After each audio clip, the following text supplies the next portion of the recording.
খেয়ে দিয়ে হালকা বিশ্রাম নিয়েই আমরা উঠে গেছিলাম রেডি হতে, কারণ আজকে আমরা যাব জগন্নাথ মন্দির দর্শনে। হোটেলের সামনে থেকে একদম টোটো ধরেই চলে গেছিলাম জগন্নাথ মন্দিরে। জগন্নাথ মন্দিরটা কিন্তু সত্যি খুব সুন্দর করেছে, তোমরা যারা দীঘা যাবে তারা কিন্তু অবশ্যই দেখো।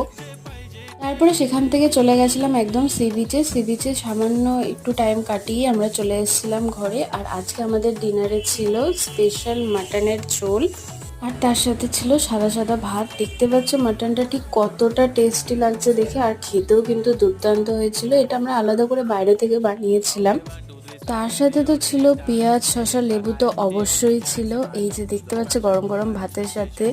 আর এই যে চর্বির পিসটা দেখো, আমার কিন্তু চর্বির পিস দারুণ লাগে, যদিও এগুলো খাওয়া ঠিক অতটা ভালো না, তবুও মন তো আর মানে না বলো। আর এইভাবেই আজকের ব্লগটা আমি শেষ করলাম। তোমাদের আমার এই দীঘা ট্যুরের ব্লগ কেমন লাগলো অবশ্যই জানাতে কিন্তু ভুলো না। Thank you.